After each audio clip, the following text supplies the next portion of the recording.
Hola, ¿qué tal? Buenos días, espero que estés bien esta mañana. Yo quiero animarte a que estemos con un corazón dispuesto, buscando la voluntad, la palabra de Dios. Y yo sé que aunque los días son malos, nuestro Dios es bueno. Aunque las cosas están difíciles, nuestro Dios no termina de bendecirnos en todo tiempo, en todo momento, en todo lugar. Y bueno, yo quiero esta tarde hablarte, esta mañana hablarte sobre la importancia de entrar en la voluntad de Dios. Vivir en la voluntad de Dios es mejor que vivir en la voluntad propia. Así que yo te pido de favor que abras tu libro, tu Biblia en el libro de Mateo capítulo 6. Y mientras llegas ahí vamos a orar. Pues Señor, en esta mañana queremos darte gracias por tu misericordia. Gracias por tu amor, gracias por tu presencia, gracias Dios por tanta bendición, por tanto cuidado que has tenido de nosotros en estos tiempos tan difíciles. Hemos visto tu gloria una y otra vez. Señor, entregamos nuestras vidas a ti y queremos estar contigo. Te damos gracias, Dios, en el nombre poderoso de Cristo Jesús. Amén. Y mira, Mateo capítulo 6. Vamos a leer hoy el versículo 9 y 10. Jesús estaba con sus discípulos y sus discípulos le pidieron una cosa muy importante: Señor, enséñanos a orar. Y yo creo que es una petición que todos tenemos que tener a diario con respecto a la oración y con respecto a acercarnos a Dios. Muchas veces, como dice también en Santiago, ¿verdad? Muchas veces nosotros pedimos y no recibimos porque pedimos mal. Pero dice aquí en el capítulo 6, verso 9 de Mateo, dice: vosotros pues oraréis así: Padre nuestro que estás en los cielos, santificado sea tu nombre, venga tu reino, hágase tu voluntad como en el cielo, así también en la tierra. El pan nuestro de cada día, dánoslos hoy, y perdona nuestras deudas como también nosotros perdonamos a nuestros deudores. Y no nos metas en tentación, mas líbranos del mal, porque tuya es el reino, el poder y la gloria por los siglos de los siglos. Y concluye diciendo amén. Entonces, qué importante es lo que hoy vamos a ver, el hecho de esta partecita de la escritura que está en el versículo 10, que dice: venga tu reino y hágase tu voluntad. Yo creo que la búsqueda del cristiano siempre tiene que ser precisamente esa, de traer el reino de Dios a su vida, a su familia, a su trabajo, a todo lo que le involucra como tal. Y yo puedo ver que el hecho de que venga el reino de Dios me habla de una transformación tremenda en bendición. Pero asimismo dice la escritura: hágase tu voluntad. Y yo sé que para muchos el principal problema que tenemos es nuestra propia voluntad, porque no la sometemos a Dios, no aceptamos de alguna manera que se haga la voluntad de Dios, o la queremos a nuestra manera, a nuestro gusto, a nuestra conveniencia. Pero mi amado, déjame decirte que hacer la voluntad de Dios es mejor que hacer la voluntad propia. Realmente, como te digo, la bendición total, el entender y el ver el reino de Dios sobre nuestras vidas solamente vendrá cuando venga esa voluntad de Dios sobre nosotros, cuando sometamos nuestra voluntad a la voluntad de Dios. Por eso cuando Jesús enseñaba a los discípulos a orar, les digo: tienen que pedir esto: venga tu reino, hágase tu voluntad. Y mira, quiero que vayas a Mateo 7, versículos 13 y 14. Ahí están cerquita, ¿verdad? Adelantito. ¿Por qué? Porque Jesús sabía que el hecho de estar en esta vida y el aspirar a la vida eterna, pues no es fácil de alguna manera, porque aquí Jesús decía: entrad por la puerta estrecha, porque porque ancha es la puerta y espacioso el camino que lleva a la perdición, y muchos son los que entran por ella. Qué tremendo. Como yo te decía hace un rato, necesitamos reconocer la importancia de buscar esa voluntad de Dios. ¿Por qué? Porque hay una puerta angosta para entrar al reino de los cielos. es muy estrecha, aún el camino es muy estrecho, y recuerda que el camino es Jesucristo, y no podemos nosotros desobedecer a Dios y pensar que tenemos la vida eterna, pensar que tenemos la oportunidad de entrar al reino de los cielos. Y habla también de otra puerta ancha y espaciosa, así como el camino, dice, en la cual muchos entran por ella, pero no entran al cielo, sino entran a la perdición, entran al infierno.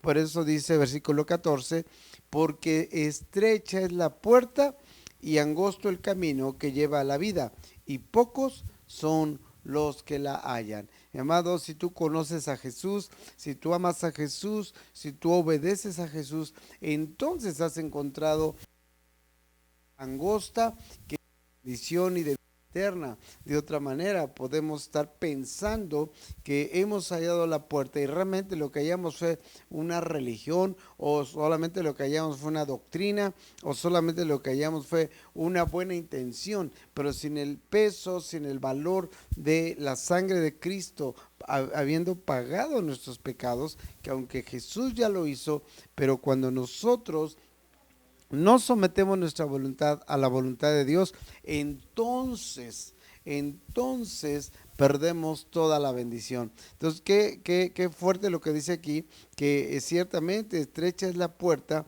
y angosto el camino. Es tan angosto el camino, tan angosta la puerta, que no podemos entrar con rencores, no podemos entrar con iras, no podemos entrar con falta de perdón, no podemos entrar con adulterios, con fornicaciones, con robos, con inmundicia, con todo tipo de pecado. Entonces Dios nos está hablando, mi amado.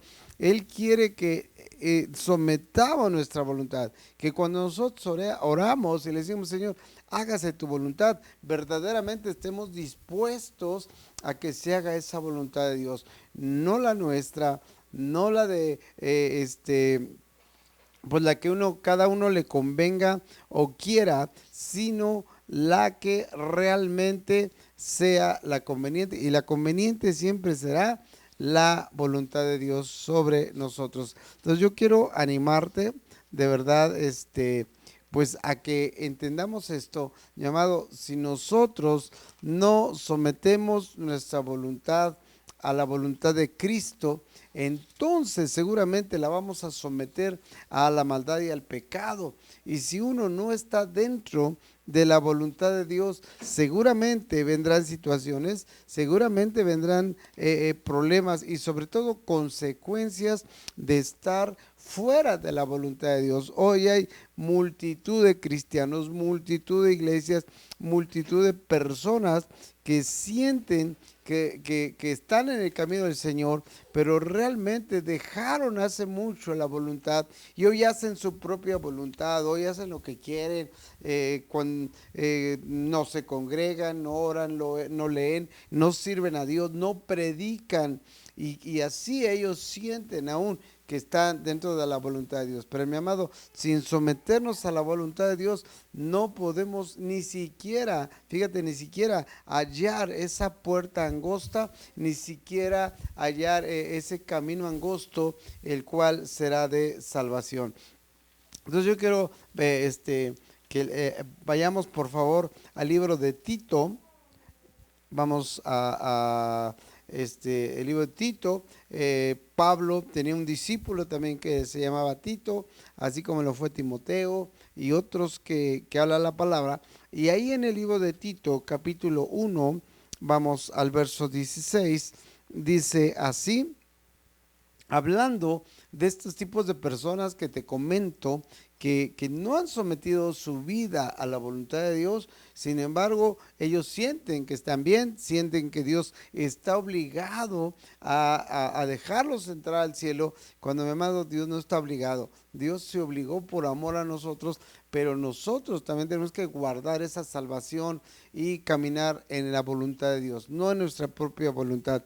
Por eso Pablo le habla a Tito y le dice, hablando precisamente de personas, de este tipo de personas o este tipo de cristianos que hacen lo que quieren, de verdad a veces son un peso para la iglesia, no son ni siquiera piedras que glorifiquen a Dios, son peso para la iglesia. Hay mucha gente de verdad en la iglesia que no avanzan, que están retrocediendo, que no están buscando el reino de Dios y que no sirven a Dios, desgraciadamente.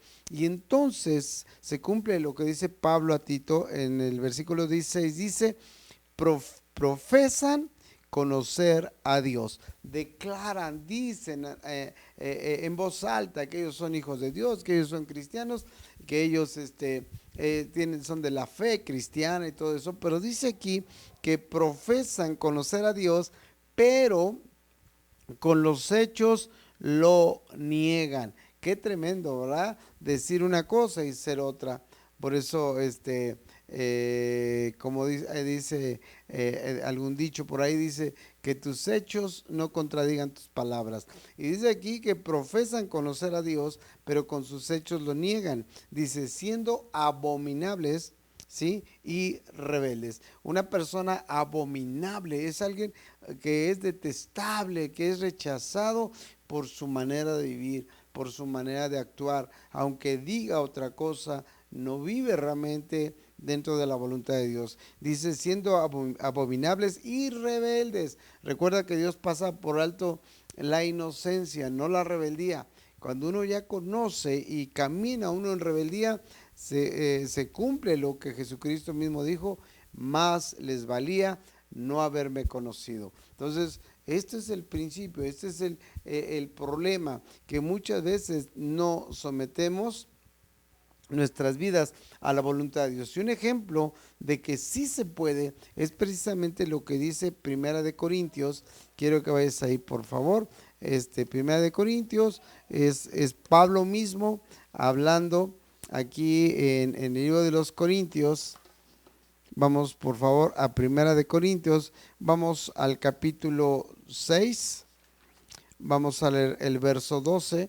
Sí, Pablo está diciendo aquí claramente, dice Pablo, hablando de todo aquel que confiesa, que declara, que dice conocer a Dios, pero que vive al contrario. Dice Pablo, y Pablo nos enseña, mi amado, no es el hecho de que te estén cuidando, no es el hecho de que vas a dar cuenta con las personas, vamos a dar cuenta directamente con Dios. ¿Sí? Yo escucho luego gente que dice, es que mi religión me lo prohíbe. ¿Sabes una cosa? Si alguien dice eso, no conoce a Dios. Nosotros los cristianos no debemos tener religión, debemos tener comunión con el Señor. Por eso dice aquí Pablo a los Corintios en el capítulo 6, verso 12, dice, todas las cosas me son permitidas, me son lícitas, mas no todas me convienen. Fíjate, Pablo estaba en un nivel de madurez que él decía, pues yo puedo hacer todo, pero no todo me conviene. O sea, como un adulto, no como un niño que se deja llevar por la emoción, que se deja llevar por la oportunidad, que hace su berrinche. Pablo decía, todo me es permitido. Mi amado, nadie te va a andar cuidando, pero considera esta cosa, que Dios está en todo lugar y mira todas las cosas. Entonces dice Pablo, a mí todo me es permitido, mas no me conviene, no todo me conviene. Dice, todas las cosas me son lícitas, que sí permitidas. Dice, mas yo no me dejaré dominar de ninguna. Mi amado, cuando nosotros actuamos y tomamos lo que el mundo ofrece, las cosas que no son buenas para nosotros, que no son lícitas, entonces estaremos saliéndonos automáticamente de la voluntad de Dios y estaremos viviendo en nuestra propia voluntad sin tener realmente la certeza de la salvación. Mucha gente se imagina que es salva y la verdad no lo es. Y aún quizás habrá gente que sabe que es tan pecadora, pero que se arrepintió y tiene la salvación.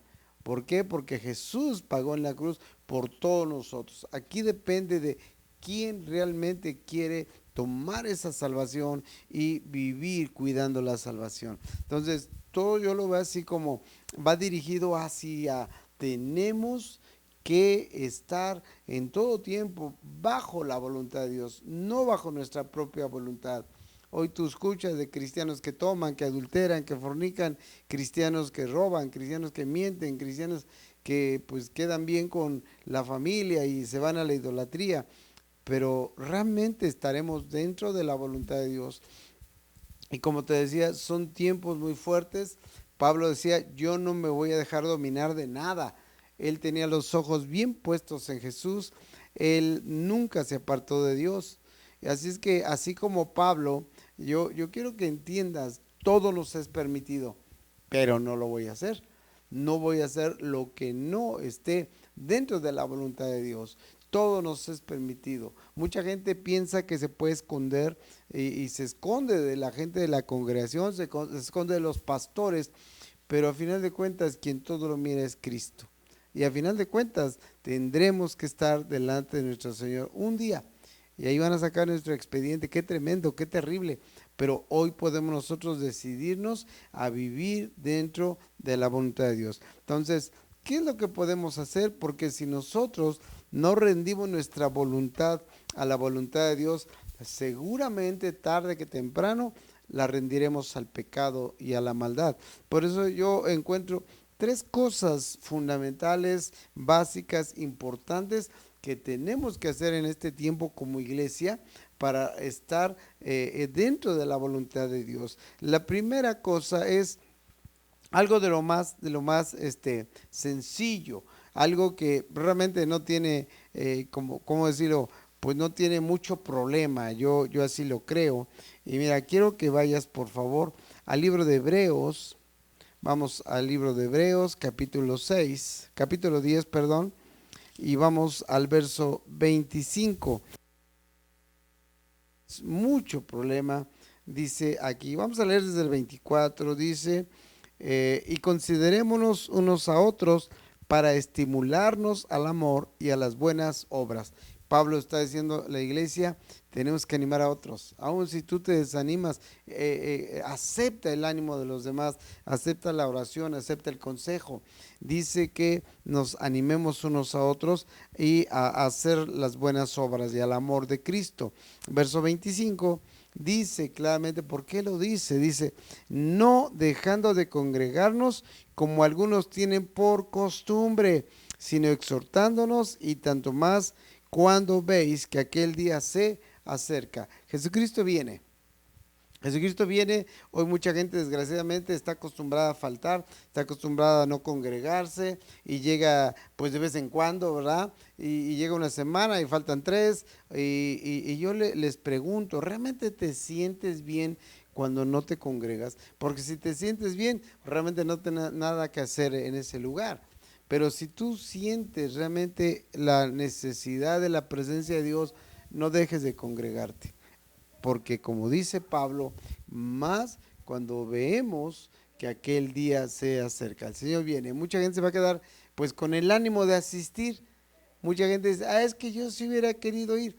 Pero sabes una cosa, si no actúas, no estés llorando después. Mi amado, es el tiempo, no dejes de congregarte. De verdad yo te animo, da tristeza ver gente que nunca ha madurado, nunca ha dado fruto, nunca se ha comprometido, nunca ha hecho nada en su vida espiritual y pueden pasar 10, 20, 30 años y nunca se congregaron regularmente.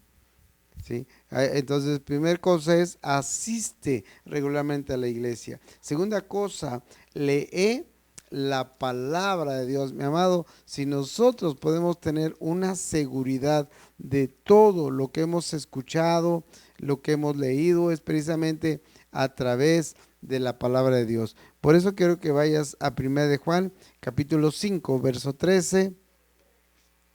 Vamos a 1 de Juan, por favor.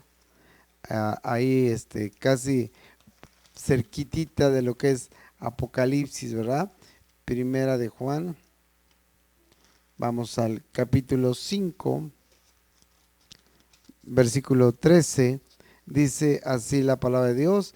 Obviamente la escribió el apóstol Juan en la isla de Patmos, siendo desterrado, ¿verdad? Dios le permite ya ahí en ese lugar, solo, abandonado en esa isla, escribir en la primera, segunda, tercera de Juan y también lo que es el Apocalipsis. Pero aquí en 1 de Juan capítulo 5, vamos al versículo 13, lo que dice es muy importante, dice: estas cosas os he escrito a vosotros que creéis en él. ¿Cuál es el segundo punto? No dejes de leer la palabra. El apóstol Juan escribió esto para todos los que creemos en Jesús. ¿Sí? Dice aquí, ¿qué es lo que escribió? ¿Qué es lo que Juan quería transmitirnos? Que lo escucháramos, que lo aceptáramos, que lo guardáramos en nuestro corazón, que lo viviéramos. Dice, para que sepáis que tenéis vida eterna. Mi amado, nunca vamos a entender, nunca vamos a saber que Dios ya nos ha dado la vida eterna si no lo leemos en la palabra. Es bien importante leer la palabra. Yo sé que la palabra dice que es la palabra de Dios es como una espada de dos filos y que discierne las cosas, son los pensamientos. Entonces la palabra es fundamental, importantísima, y como iglesia no podemos dejarla. Hay mucha gente pues ni siquiera lleva Biblia a las iglesias y las pierde y no sabe dónde las dejan, pero mi amado, tenemos que valorar y vivir la palabra. De otra manera, nunca hubiéramos sabido que tenemos vida eterna en Cristo Jesús, ¿verdad? Dice aquí, y para que creáis en el nombre del Hijo de Dios. Claro que creemos por la palabra, claro que creemos por el Espíritu, pero la palabra siempre estará presente, estará vigente y estará delante de nosotros. Y tercer cosa, Santiago, vamos a salir de Santiago, por favor, ahí cerquitita de, igual de Apocalipsis, Santiago capítulo 1, vamos al verso 12 al 16. Santiago 1, 12 al 16 dice claramente así la palabra de Dios. Dice: bienaventurado el varón que soporta la tentación, porque cuando haya resistido la prueba, recibirá la corona de vida que Dios ha prometido a los que le aman. Mi amado, son tiempos en los que tenemos que resistir la tentación. Son tiempos en los que no podemos caer, así como el mundo va en un río de maldad, en un río de perdición. Mi amado, nosotros no podemos ir en ese sentido. Tenemos que vivir resistiendo la tentación. Hay tentación para todas las edades, para todos los círculos sociales, para todo lo que tú quieras, para todas las personas. El diablo no está descansando, él sigue esforzándose porque tú y yo perdamos la salvación y perdamos esa bendición, esa comunión con Dios. Entonces yo te animo a que hagamos tres cosas, como ya lo mencionamos. Primero es: asiste regularmente a la iglesia. Recuerda que un leño no arde solo. También recuerda que a través de la Biblia, no dejemos de leer la Biblia, porque en ella encontramos el hecho de que tenemos vida eterna. Mucha gente no lo sabe, por eso hay cristianos mundanos, porque no saben que Dios ya les ha dado la vida eterna. Entonces no valoran la salvación, esperan a ver si al final logran entrar al reino de los cielos. Pero mi amado, ya tenemos la vida eterna. Cristo Jesús ya nos las entregó. Cuídala con temor y temblor, como Pablo también menciona. Y tercer cosa, tenemos que resistir la tentación. Por eso Santiago dice: bienaventurado el varón que resiste la tentación. Recuerda que el Señor viene en breve y nosotros tenemos que resistir toda tentación. Vamos a orar.